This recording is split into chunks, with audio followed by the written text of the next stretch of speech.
안녕하십니까.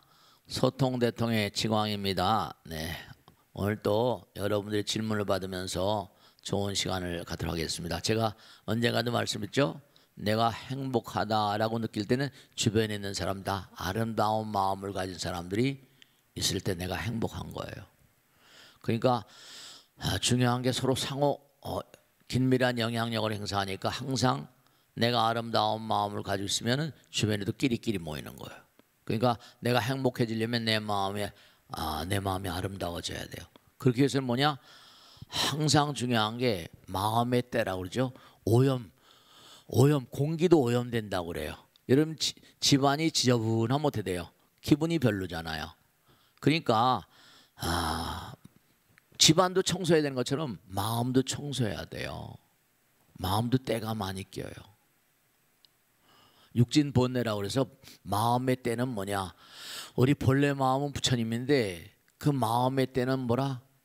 내가 남보다 더 많이 가졌으면, 내가 남보다 더 잘났으면, 뭐 나쁘다고 할 수 없을지 모르겠지만 중요한 거는 남보다 내가 더 잘났으면, 남보다 내가 더 돈을 많이 벌었으면, 이런 마음들을 갖는 게 나쁘다고 할 수 없을 모르겠지만 그 결과가 어떻게 되는 거 아니에요? 잊지 마세요. 뭐냐면 점점 내가 노력해서 높아진단 말이에요. 그럴 때마다 내가 꼭 잊지 않으실 게 주변 사람들, 내가 이렇게 잘 된 건 주변 사람들 덕분이거든. 나만 잘났다고 그러시면 안 돼요. 우리가 항상 마음을 좀 청소하는, 심소라고 그래요. 마음을 청소하는 작업이 아주 중요한 그런 과제 가운데 하나예요. 그러니까 부처님 말씀에 따르면 경전을 독경하지 않으면 경전의 때가 묻는 것처럼, 또 집을 적당한 때 계속 수리하지 않으면 집도 때가 묻는데요. 마음도 계속 우리가 수행하지 않으면 마음의 때가 묻고 그래요. 그러니까 옷차림 같은 것도 빨래도 제때 해야 되잖아, 그죠? 빨래를 제대로 안 하면 어때요? 옷에도 때가 묻는 것처럼 마음에 때가 묻거든요. 그러니까 이렇게 공부하는 시간을 가져서 자꾸만 이렇게 질의응답을 하면서 배워가는 것도 큰 공덕되는 거예요. 자, 누가 질문을 보실까? 네, 질문해 보세요. 네, 안녕하세요. 이대도행입니다. 은퇴 출가자가 올해 처음으로 구족계를 수지한다는 얘기를 들었습니다. 수명이 길어지면서 은퇴 후의 삶에 대해서 고민을 많이들 하시는데요.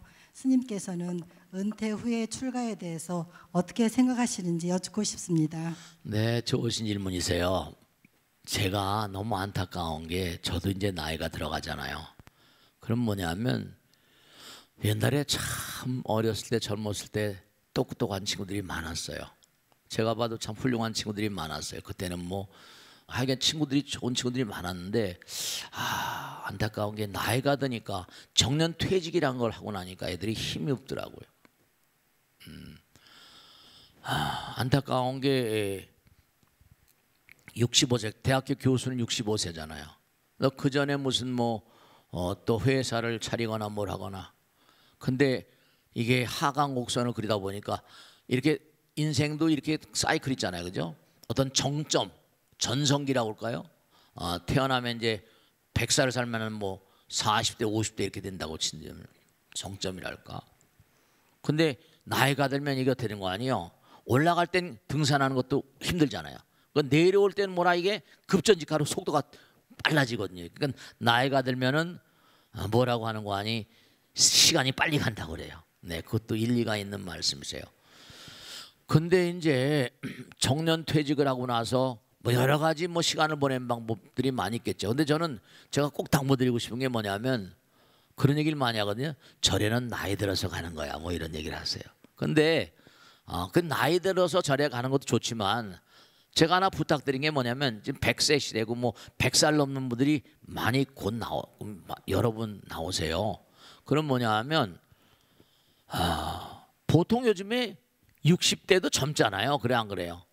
그러면 그런 나이를 이제 몸과 마음을 다해서 이제 그냥 나이가 들으면서 떠나갈 생각, 그렇게 하는 분들이 많이 계신데 그러지 마시고 이제 은퇴 출가라는 게 뭐냐면 은퇴는 했지만 내가 힘이 닿는 대로 많은 사람들이 몸과 마음을 내서 세상에 이바지하는 좀 삶을 살아야겠다. 은퇴 출가 저는 100% 찬성합니다. 이제 어떤 문제가 있는 거니 가족을 이제 가족을 다 가지고 계시잖아요. 근데 가족을 계신 분들이 출가하기 어렵죠. 마누라거나 아내나 남편이 돌아가신 분은 가능할지 모르겠는데 근데 나이가 드신 분들도 어렵거든요. 그러면 아내나 남편이 있는데 출가하고 싶은데 어떠냐? 출가라는 건 뭐냐? 나이가 들었으니까 너무 옛날 젊을 때하고는 다르잖아요. 근데 이런 건 하나 생각하세요. 인도의 어떤 이게 다 인도에서 흐름이 나온 건데 인도에서는 뭐냐면 태어나잖아요.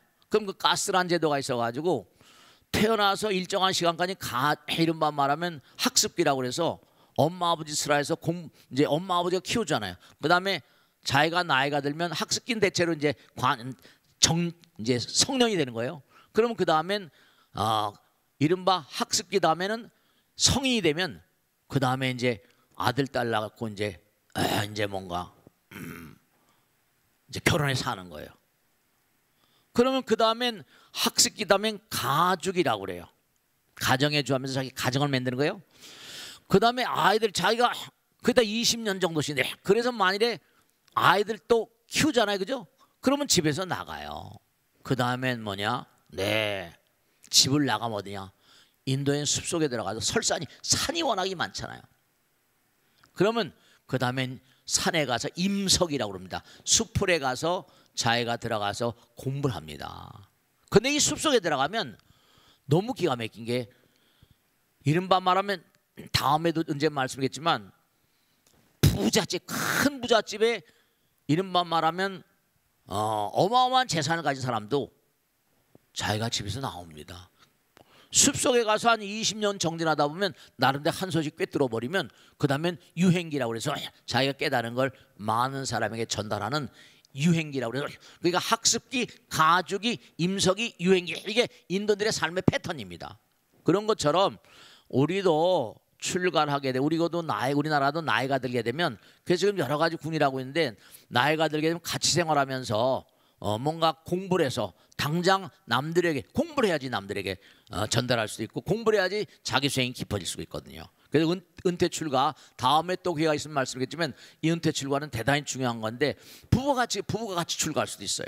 그런 거에서 다음에 이제 우리가 은퇴 출가는 100% 이게 훌륭한 그런 제도다. 그리고 부처님 당시에도 시간이 많이 가서 그만두겠는데 부처님의 마지막 제자가 수발따라는 제자인데요. 이 사람은 다른 외도의 탁월한 그런 수행자였었어요.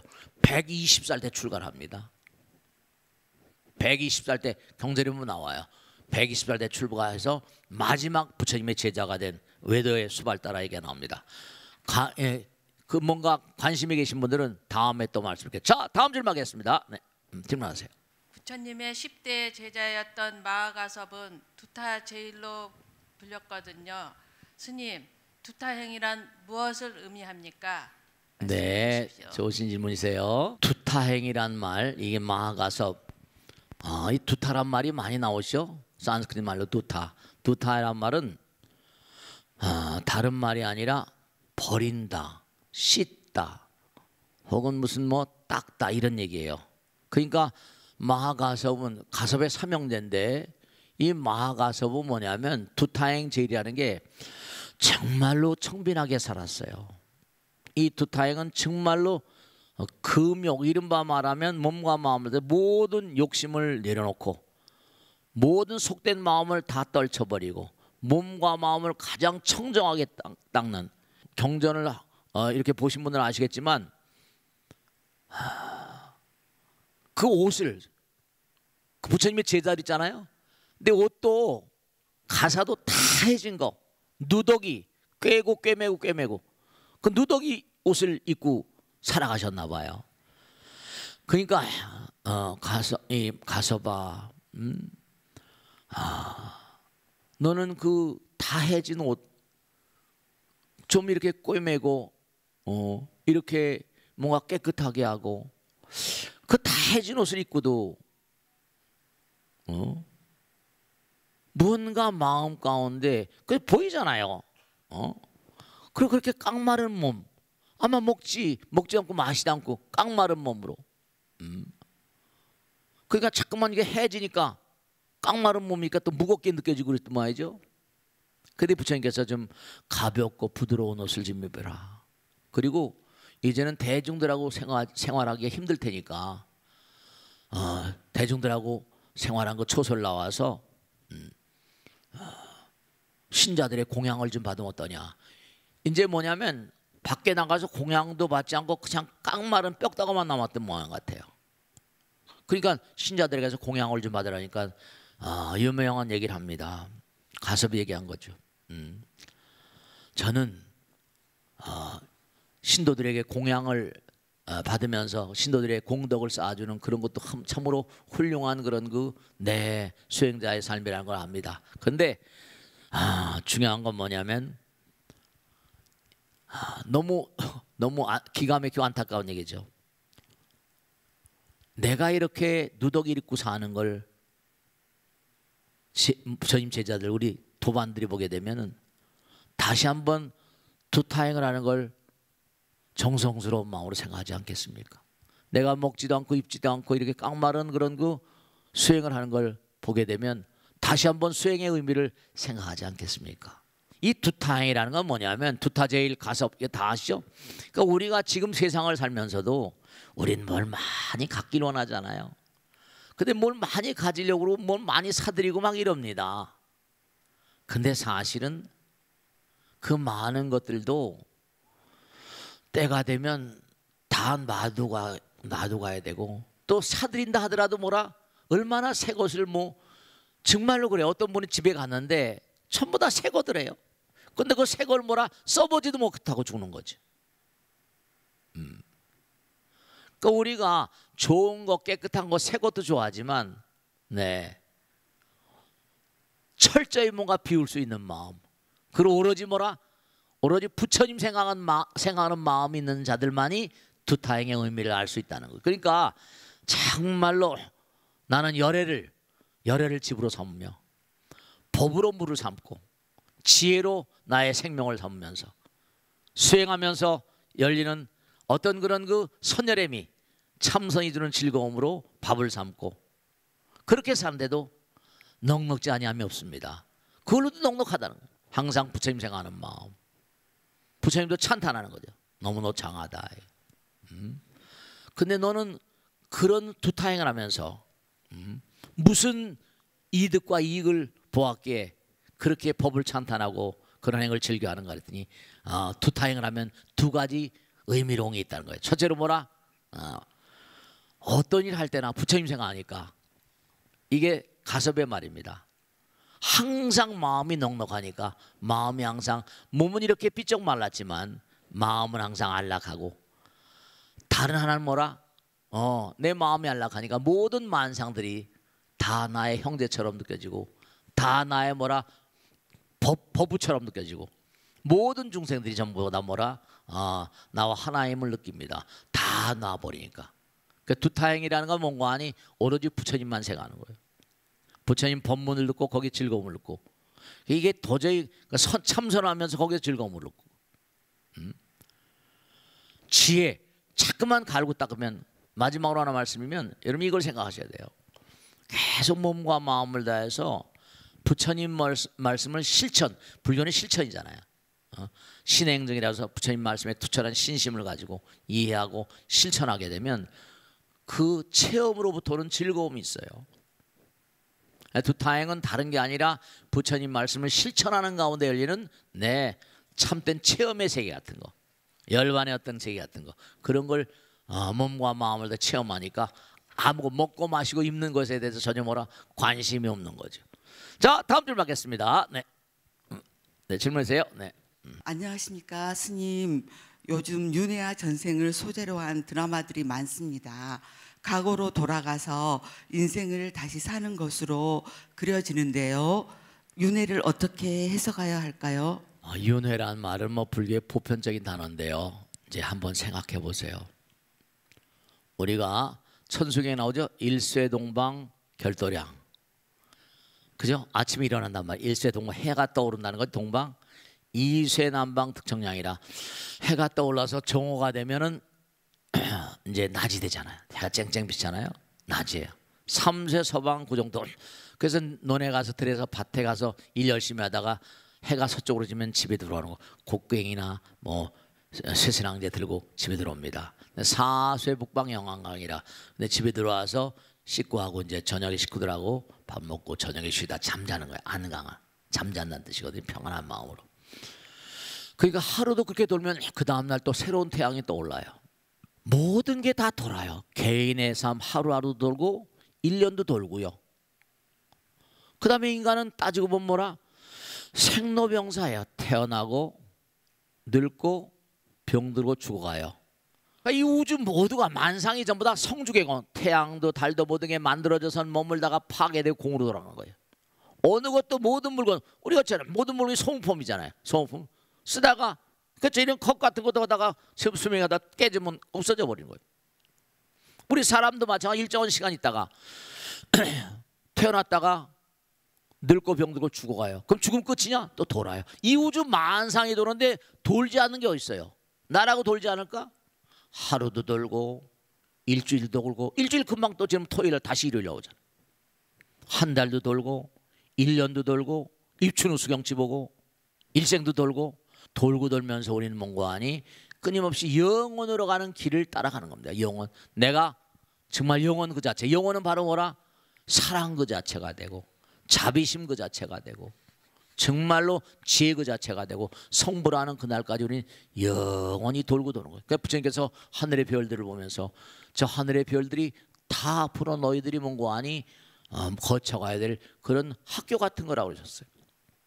왜냐? 시간과 공간을 떠나면 여기선 달 날아가고 화성 가고 뭐 로켓들 어마어마한 걸 만든다 막 그러죠. 비용이 얼마 든다. 시간 공간을 초월해버리면 그게 전부 다 우리 집들입니다. 시공을 초월해버리니까 속도하고 상관이 없어요. 거리하고 상관이 없습니다. 그럼요. 생각은 여기서 당장 무슨 뭐 북한산도 갈 수 있고 제주도도 갈 수 있고 생각은 금방 가잖아요. 그런 게 시공을 초월했다는 거예요. 그러니까 윤회하지 않는 이 우주 자체가 다 도니까.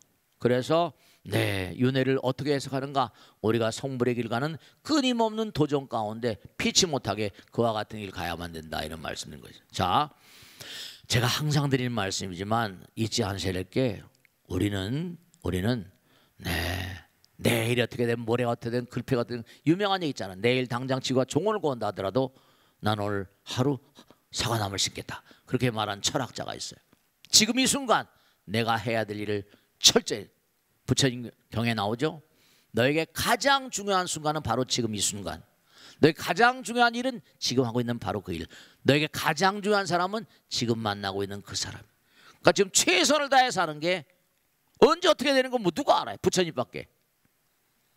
최선을 다해서 열심히 기도하고 정진하고 그 다음에 열심히 부처님 법문 듣고 그 다음에 당연히 자비행 공덕행을 하는 그런 삶을 살아가신 삶이 가장 훌륭한 삶이다 말씀입니다. 자, 오늘 여기서 모두 마쳤습니다. 대단히 감사합니다. 함께해 주신 여러분 너무너무 감사합니다. 다음 주에 다시 뵙겠습니다. 감사합니다. 네, 마쳤습니다.